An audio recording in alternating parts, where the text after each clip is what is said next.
O'zbekiston Respublikasi Davlat gerbi to'g'risidagi qonun. Xo'p. Endi bunga to'xtalib o'tamiz. Bu qonunimiz tez bo'ladi. Nega? Chunki bu qonunimiz bor yo'g'i 8 moddadan iborat.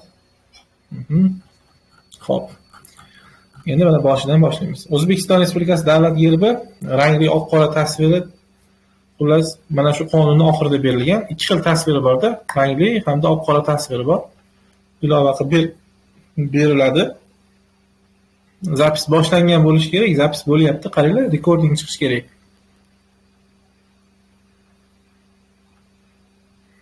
Zapis bo'lyapti ekan. Xo'p. Davlat gerbi O'zbekiston Respublikasining mustaqillik ramzidir. Mana aytyapsiz, suverenitet ramzi. Suverenitet bu davlat mustaqilligi. Demak, gerb ham mustaqillikning ramzidir.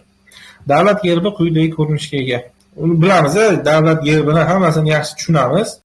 Ranglarini bilamiz, nimalardan iboratligini bilamiz, to'g'rimi? Yoshligimizda maktabda bizning miyamizga quyishgan. Chunki o'sha davlat ramzlarini tushunish kerak birinchi o'rinda. Xo'p, o'sha 8 qirrali yulduz, bir tomonda bug'doy, bir tomonda paxta va hokazolarni bilamiz, to'g'rimi? 8 burchakdan 8 burchak tasvirlangan va hokazolar. Mana g'o'za shoxlari, barglari va hokazolar. Xullas bularni yaxshilab o'qishimiz kerak. Bizga kerak huquqiy jihatdan mana bu. Davlat gerbi doimiy ravishda qayerda bo'ladi? Mana. Doimiy ravishda qayerda o'rnatilgan bo'lishi kerak? Mana bilan ko'ramiz uni. Prezident qarorgohi, Oliy Majlis palatalari, Vazirlar Mahkamasi, Respublika davlat boshqaruv organlari, Davlat xavfsizlik xizmati, Prezident davlat xavfsizlik xizmati, Milliy gvardiya, Markaziy bank, Hisob palatasi, Markaziy saylov komissiyasi, Jo'qorg'i kengash, mahalliy davlat hokimiyati organlari, sudlar, prokuratura organlari, diplomatik vakolatxonalar va ularning konsullik muassasalari va xalqaro tashkilotlar huzurida vakolatxonalarning binolarining old tomonida davlat gerblari o'rnatilgan bo'lishi kerak ekan. Demak, mana bu binolarning old tomonida doimiy ravishda davlat gerbi tasviri o'rnatilgan bo'lishi kerak ekan. Endi yana ikkinchi holatimiz doimiy ravishda Qonunchilik palatasi, uning kengashi, Senat kengashi, Vazirlar Mahkamasi, boshqaruv organlari, prokuratura, DXX, prezident va hokazo mana ko'ryapsizlar, mana bu organlar. Mana bu organlarni xuddi o'tgan safargi darsimizda bayroqni tushuntirib berdim-ku. Xuddi o'shanga o'xshab mana bu organlar bor-ku, mana bu organlarning va sudlarning fuqarolik holati davlat tomonidan yozish organlarining nikoh tantanali ravishda ro'yxatga olinayotgan majlis zallarida mana. Majlis zallarida o'rnatilgan bo'lishi kerak doimiy ravishda. Mana tushunamiz? Mana. Majlis zallarida doimiy ravishda o'rnatilgan bo'lishi kerak. Shuningdek, endi uchinchi holatimiz mana. Doimiy ravishda prezident, Qonunchilik palatasi spikeri, Senat raisi, bosh vazir, Konstitutsiyaviy sud, Oliy sud raisi, davlat boshqaruvi, Respublika davlat boshqaruvi organi rahbari, bosh prokuror, DXX raisi, Prezident davlat xavfsizlik xizmati raisi, Milliy gvardiyaning qo'mondoni, Markaziy bank boshqaruvining raisi, Hisob palatasining raisi, Markaziy saylov komissiyasining raisi. Qoraqalpog'iston Respublikasi Jo'qorg'i kengashi va Vazirlar kengashining raisi. Viloyat, tuman, shahar hokimlarini, shuningdek diplomatik vakolatxona, konsullik muassasa, xalqaro tashkilotlar huzuridagi vakolatxona boshliqlarining xizmat xonalarida boyagi raislar yoki mana bu mansabdor shaxslarni xizmat xonalarida ham doimiy ravishda o'rnatilgan bo'lishi kerak ekan. Xo'p, O'zbekiston Respublikasi qonunlarini, palata qarorlarini, farmoyishlar, Vazirlar Mahkamasi farmoyish qarorlari, idoraviy normativ hujjat mana shular bor-ku. Shuningdek, mana mahalliy davlat hokimiyati organlari qarorlarining blankalarida ham gerb tasviri o'rnatilgan bo'lishi kerak. Ya'ni gerb tasviri o'rnatiladi. Xo'p, quyidagilarni deyilyapti mana.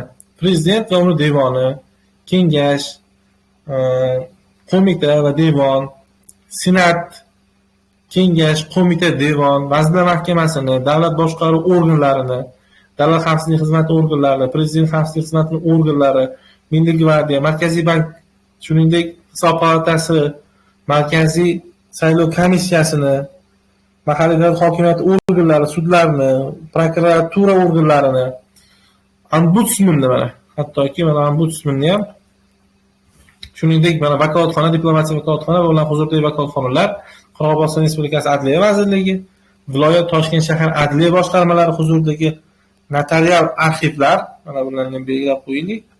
Notarial arxivlar qonunchilik bilan muhr, hujjat blankalari, davlat gerbining tasviri turish huquqi berilgan boshqa davlat organlari ham tashkilotlarining muhrlarida ham davlat blankalari bo'lishi kerak. Ya'ni mana bu organlarning hammasida davlat gerbi bo'lishi kerak, ya'ni blankalarida.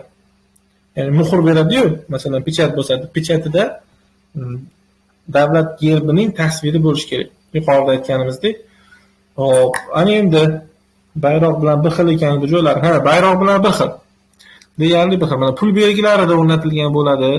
Prezidentni, Oliy Majlis palatalarining qarorlari, Vazirlar Mahkamasi, Konstitutsiyaviy sudni, Oliy sud, shuningdek respublika qonunchilik hujjatlarining rasmiy nashrlarida ham, qonun hujjatlari rasmiy nashrdan chiqadi-yu. Ana o'sha rasmiy nashrlarda ham mana shu davlat gerbining tasviri o'rnatilgan, tushirilgan bo'lishi shart.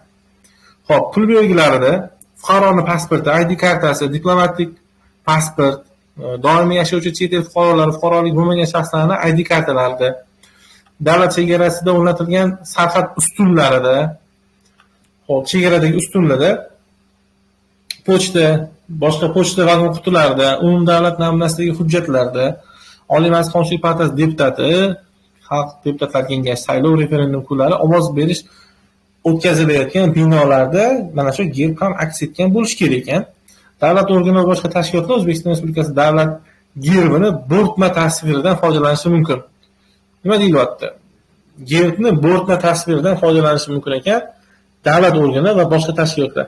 Ana xizmat guvohnomalariga ham bilasizlar, ustiga gerb tasviri bo'rtmasi tushirilgan bo'ladi, naqshinkor.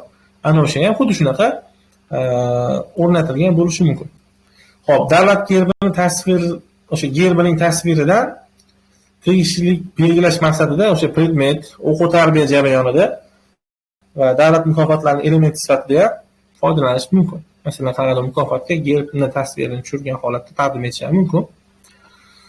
Xo'p, katta kichikligidan qat'iy nazar, mana shu tasvir bir xil bo'lishi kerak, shu xullas qonunda ko'rsatilgandaqa bir xil bo'lishi kerak. Xo'p, davlat gerbida elementi nodavlat tashkilotlarning hujjatlari, rekvizitlari va reklama materiallariga kiritilishi yo'l qo'yilmaydi. Mana masalan, qaysi bir nodavlat tashkiloti reklama qilayotganda gerbdan foydalanib reklama berishi mumkin emas yoki bo'lmasam shunga o'xshash qilib ham nimadir yasashi mumkin emas. Xo'p, davlat gerbini tasviri tushirilgan belgilardan ishlab chiqarilayotgan yoki realizatsiya qilinayotgan tovarlar, ishlar, xizmatlarni o'tkazish uchun tijorat maqsadlarida foydalanish ham mumkin emas. Masalan, qanaqadir kitob yoki nimadir nashr qilayotganda ham aslida ularning ramzlarini tushirish qonunchiligiga xilofdir. Xo'p, nodavlat notijorat tashkilotlarning ramzlari O'zbekiston Respublikasi davlat gerbiga o'xshash bo'lishi ham mumkin emas. Hattoki o'xshash qilib shakllantirish ham mumkin emas. Va moddani belgilab qo'yaman. Muhim modda, chalg'ituvchi moddada bilib qo'yishgan yaxshi. Ushbu qonun ijrosini ta'minlash davlat organlari va boshqa tashkilotlar rahbarlari zimmasiga yuklatiladi. Ijro qilishni ta'minlash organlar va ularning rahbarlariga bildirilyapti, ularga yuklatilyapti.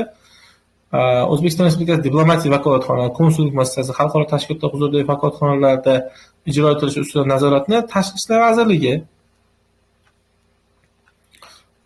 boshqa davlat organlari mana shu qonunga ijro etilishi ustidan nazorat esa Ichki ishlar vazirligi organiga yuklatilgan. Ya'ni xuddi bayroqdagi qoida. Davlat bayrog'ida ham xuddi shunaqa edi. Xo'p, O'zbekiston Respublikasi fuqarolari, boshqa fuqarolar davlat gerbini hurmat qilish kerak. Davlat gerbi to'g'risidagi qonunchilik buzganligi uchun o'sha bayroqda tagida tashab qo'ygan javobgarlik masalasi bor. Demak, davlat gerbi xuddi mana shunday qisqa, sodda. Buni ham ko'rib qo'ydik. Mana vaqtda unumli foydalanib, buni ham bir o'qib qo'ysangiz, bayroqqa o'xshash. Shunaqa qilib, davlat ramzlarini ham butkul tugatdingizlar bilan. Xo'p, demak, buni saqlab qo'yamiz. Nodavlat tashkilotlar nima qilsin?